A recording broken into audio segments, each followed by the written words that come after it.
가뜩이나 기증늑은 흡수될까봐 내가 걱정을 많이 하고 있는데, 속빈 강정처럼 그렇게 약한 거를 환자분 수술할 때 쓰면은 결국은 6개월 지나면 모양이 휘거나 처짐이 와요. 내 예상보다 더 약할 수도 있다는 더 안 좋은 상황을 가정해야 돼요. 이거보다 더 중요한 게 하나 있어요. 안녕하세요. 성형외과 전문의 이병조 원장입니다. 오늘은 여러분들이 많이 궁금해하시는 늑연골 사용에 대해서 한번 얘기를 하고자 합니다. 늑연골이 당연히 좋다는 건 알고 있는데, 내 연골, 자가늑을 떼기가 약간 부담스러워 하시는 분들도 있어요. 이런 경우는 이제 어쩔 수 없이 기증늑이라는 옵션을 고민을 하게 되는데, 기증늑은 이제 내게 아니다 보니까 흡수되는 거 아닐까? 나중에 처지면 어떨까? 이런 걱정을 많이 하세요. 저는 평소에 본인 연골, 자가늑 같은 걸 사용하는 걸 선호하기 때문에 남의 재료를 되도록이면 사용을 좀 권하진 않는 편이에요. 하지만 흉터나 이런 부담스러운 부분 때문에 기증늑을 사용하게 되는 경우도 분명히 있거든요. 그럼 이런 경우에 좋은 결과가 오래 유지되기 위해서 어떠한 것을 우리가 확인을 해야 되고, 상담을 할 때 이런 부분을 어떻게 환자분들이 좀 깨달을 수 있는지 설명을 드려보도록 하겠습니다. 우리가 사람마다 다 다른 것처럼 자기 갈비도 내 갈비를 어디서 떼느냐에 따라서 모양과 두께와 크기가 다 다르거든요. 우선은 기증늑은 내게 아니기 때문에 누구한테서 이 기증늑이 왔냐에 따라서 굉장히 다른 성질을 가지고 있습니다. 제가 이렇게 미리 준비를 해놨거든요. 이게 이제 기증늑이에요. 이게 지금 다 갈비 연골이거든요. 이렇게 조금 좀 폭이 작고 좀 짧은 연골도 있고요. 굉장히 두껍고 큰 연골도 있겠죠. 성별, 인종, 나이에 따라서 갈비의 연골의 크기나 단단함 정도, 이런 게 굉장히 다릅니다. 이게 근데 우리가 선택적으로 사용할 수는 없기 때문에 제품화돼서 나오기 때문에 제가 이걸 보고서 이제 좋은 거를 되도록 고르려고 하고요. 우선 좋은 걸로 생각을 해보면 당연히 이 야무진 연골을 쓰는 게 좋아요. 여러 가지 기증늑을 이제 제품 중에서 두껍고 반듯하고 크기가 야무진 연골을 우선 선별적으로 고르게 됩니다. 이게 연골의 1단계 과정이라고 보시면 됩니다. 의사가 마음대로 골라서 이거 주세요 하고 구입을 할 수 있어요? 이 제품이 공급이 많을 때는 되게 많고요. 코로나 시점에서는 이게 진짜 구하기 힘들었거든요. 한 달에 한 개 사기도 힘들었어요. 왜냐면 수입이 안 되니까. 근데 보통 이제 유통량이 있기 때문에 기증늑 아저씨가 이걸 들고 와요. 뭐 한 10개, 20개를 들고 오면, 내가 평소에 코스를 많이 하고 이걸 소비를 많이 하는 의사면 구매력이 있기 때문에 나한테 약간 우선권이 있는 거예요. 그러면은 크기에 따라서 가격이 정해져요. 길이에 따라서. 같은 크기인데 얇고 휜 애도 있고, 같은 크기인데 좀 가늘고, 이런 것도 있어요. 딱 봐도 되게 커 보이지 않나요? 맞아요. 살만하다, 이런 녀석들이 있는 거라 보면 되고, 오랫동안 보관이나 이동을 해야 되기 때문에 이렇게 냉장 상태인 게 있고요, 항온 보관이 가능한 제품이 있고, 물이 있어요 이 안에. 이런 거는 냉동이에요. 꽝꽝 얼려서 쓰는 제품이죠. 제품의 이제 처리 방법이나 보관 방법에 따라서도 굉장히 다양한 연골이 있다.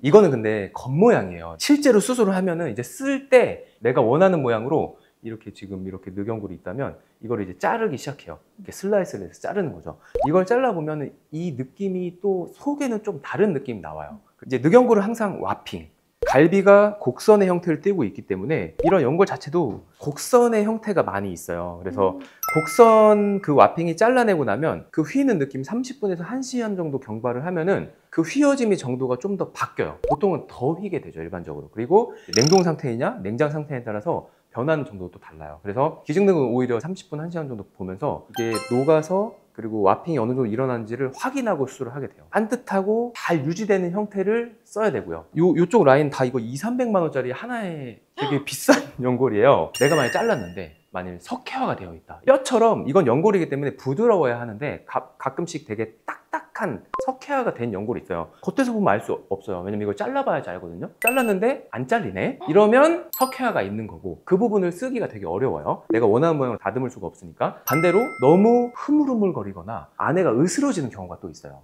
그러면 너무 약한 거죠. 가뜩이나 기증늑은 흡수될까봐 내가 걱정을 많이 하고 있는데, 속빈 강정처럼 그렇게 약한 거를 환자분 수술할 때 쓰면은 결국은 6개월 지나면 모양이 휘거나 처짐이 와요. 200만 원 아깝지만 어차피 수술하면 이 수술의 가치나 환자분의 회복 기간이나 또 수술해야 하는 부담감이나 어차피 나도 그 일을 해야 되거든요. 이 책임을 누가 지냐면 내가 지는 거예요. 환자가 제일 속상하겠지만 그 다음 속상한 사람은 저예요. 왜냐면 내가 책임자니까. 그래서 흡수나 부서짐이나 이런 게 예상되는 경우는 이거를 쓰는 거는 오히려 저한테도 되게 손해예요. 내가 제수를 또 해줄 바에는 차라리 하나를 더 까더라도 야무진 녀석을 쓰는 게 중요하다. 그럼 환불도 못하고 그냥 버려야 되는 거예요? 그렇죠. 이거 만일 잘랐는데 진짜 석회화 돼 있거나 뭐 반절 별로여도 바꿔주지 않는단 말이에요. 한 번 자르면 못 써요. 선별할 때 야무진 거 고르는 게 이제 내 손에도 없으려고 이런 걸 잘 고르는 그런 영향도 좀 있죠. 내 연골은 내 몸에 있을 때는 별로 변하지 않아요. 비중격도 그렇고 꼭 늑이 아니어도 코도 그렇고 귀도 그렇고 갈비도 그렇고 내 연골은 내 몸에서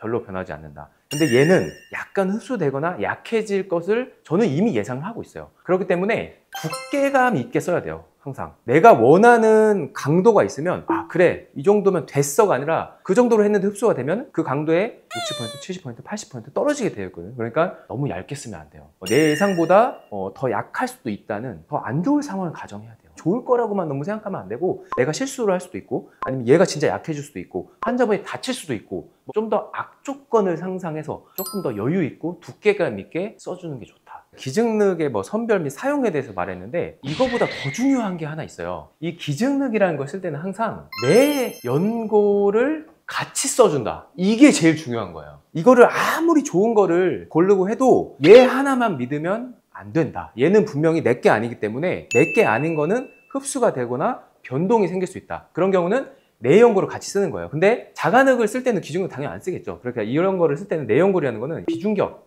더 나아가자면 귀연골이라고 생각하시면 돼요. 내가 이제 코를 세울 때 내 원래 기둥이 하나 있을 때 늑을 이제 그 옆에다가 쓰겠죠. 그래서 얘만 하나 믿고 쓰면 안 되고 내 연골을 작던 휘었던 얇던 간에 하나를 더 대주는 거예요. 그럼 얘가 흡수가 되거나 약해지더라도 내 거는 별로 변하지 않아요.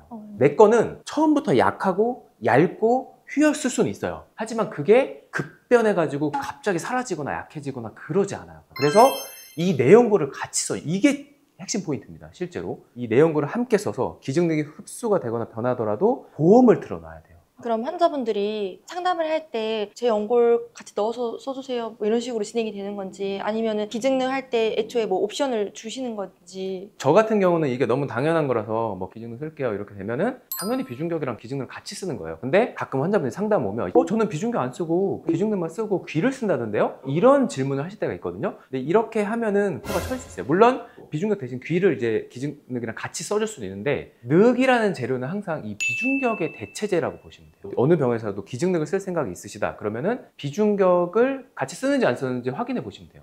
비중격 안 쓸 거 이런 플랜은 합리적이고 이성적이지 않은 플랜이다. 저는 단연컨대 확실하게 말씀드릴 수 있습니다. 그래서 기증력을 쓸 때는 비중격을 함께 쓴다. 그래서 이게 재수술 때 어려운 게 내 비중격이 만일 손상이 되거나 없는 상태다. 그럼 기증력으로 만약 재수술을 한다 치면은 그럼 뭘 대줄 거냐? 같이 이런 질문이 생기죠? 그럼 대줄 게 없을 수도 있거든요? 그러면 이제 얘 흡수되면 바로 다시 모양이 처지거나 바뀐다는 얘기예요. 플랜을 항상 준비를 해야 돼. 얘를 잘 쓰는 거는 내가 당연히 해야 되는 일이고 혹시라도 기증력이 상태가 별로면 나중에 바뀌었을 때 어떻게 그거를 보험을 들 것인가? 그게 바로 이 비중격이다. 이렇게 생각하시면 됩니다. 비중격도 안 쓰고 싶어요 이러신 분들 없어요? 비중격을 정말 안 쓰고 싶다 이런 생각이 들 수 있죠. 그러면 이제 수술의 플랜이 달라지는 거죠. 귀를 쓰면 됩니다. 근데 귀를 쓰는 거는 제가 말한 거에서 크게 차이는 없어요. 왜냐면 귀라는 연골은 어쨌든 본인 연골이거든요. 그러니까 본인 연골을 사용한다는 게 포인트예요. 비중격을 쓰기 싫다. 근데 귀도 안 쓰고 싶다. 이러면은 좀 곤란하죠. 비중격 안 써도 돼요. 늑도 안 써도 되고 그냥 내가 이걸로 하겠다. 대신 이제 연골이 귀는 말랑거리고 부드러우니까 약하고 좀 더 부드러운 연골 쓸 때는 이제 큰 변화보다는 부드러운 아주 미약한 자연스러운 변화가 오겠구나. 자기가 그 목표치를 잘 설정을 하면 된다. 그러면 어떤 경우는 기증력을 좀 써도 되고 어떤 경우는 기증력을 쓰면 좋지 않을까에 대해서 한번 정리를 해보겠습니다. 기증력을 쓰지 않을 때는 자간흙, 그러니까 내연골이 필요할 때 결국은 코 재수술. 재수술은 이 비중격의 손상이나 이미 사용했을 가능성이 많다는 얘기예요. 기증력을 내 비중격과 함께 대줘야 된다. 그러니까 함께 대줄 비중격 없을 것 같은 경우는 자간흙을 써야죠. 예를 들면 비염 수술을 했다. 비중격 망곡증 수술을 했다. 이런 경우는 비중격 손상이 있어요.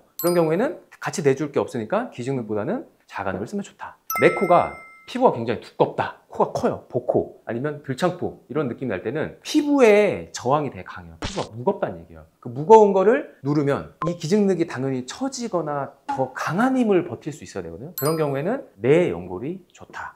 이런 말씀 드리고 하나 조금 이거는 어려운 개념인데 간단히 그냥 설명드리면 복코는 결국 얇아져야 되거든요. 그럼 얇아지려면 연골이 얇게 들어가야 돼요. 여기서 한번 충돌이 일어나죠. 내 연골이 흡수가 될까봐 두껍게 써야 되거든요. 근데 그럼 얇게 써줘야 돼요. 복코를 교정하려면. 근데 얇으면서 강도를 유지하려면 내 거밖에 안 돼.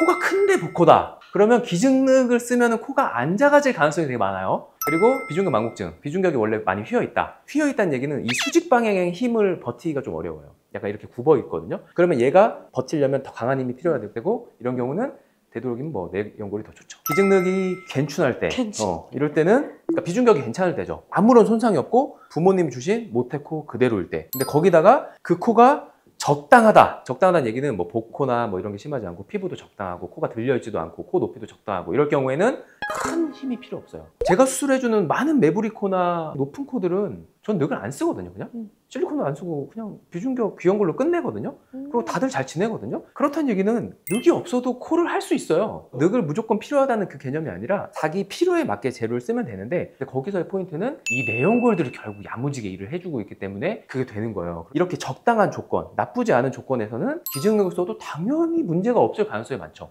기증늑이 되게 잘 버티고 좋아서일 수도 있고, 이미 내 연골들이 아주 야무지게 잘 살아있기 때문에 기증늑에 큰 부담이 안 가해지고 좋은 결과가 유지될 수 있다는 거죠. 그래서 가끔 상담을 해보면 흉터가 너무 싫으신 분도 있고, 보통 가장 많은 경우는 좀 무서워하는 거랑 진짜 아프다던데요 이런 건데, 그거는 막상 실제로 무서운 거는 그건 이제 내 마음인 거고, 아픈 것도 별로 안 아프기 때문에 그런 건 괜찮고, 정말 나는 흉터나 이런 게 너무 싫다 이렇게까지 하고 싶지 않은 경우에는 선별적인 조건을 잘 확인하고, 이런 내 조건이 괜찮은지, 기증을 쓸 때는 이 비중격을 함께 잘 써주면 충분히 좋은 결과를 만들어낼 수 있다. 저는 되도록이면 이제 본인 연고를 사용해서 수술을 하는 의사지만, 이제 부득이하게 흉터 같은 거에 대한 거부감 때문에 기증늑을 쓰는 경우도 있고, 이런 경우에 어떻게 하면 기증늑을 써도 좋은 결과가 나올지, 이 선별부터 수술 과정에 대해서 한번 설명을 드렸고, 환자분들이 상담을 해보시면 환자분은 뭐 꼭 늑연골이 필요 없을 것 같아요. 자가늑을 쓰셔야 됩니다. 이런 말씀을 제가 해드려요. 거기서 이제 환자분이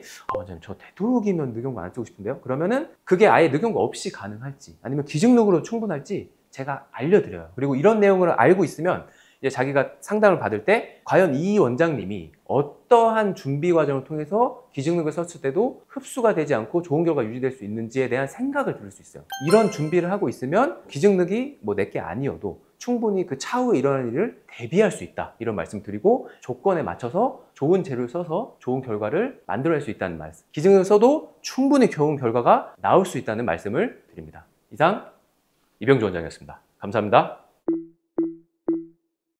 이게 지금 비중격 연골이에요. 보이세요?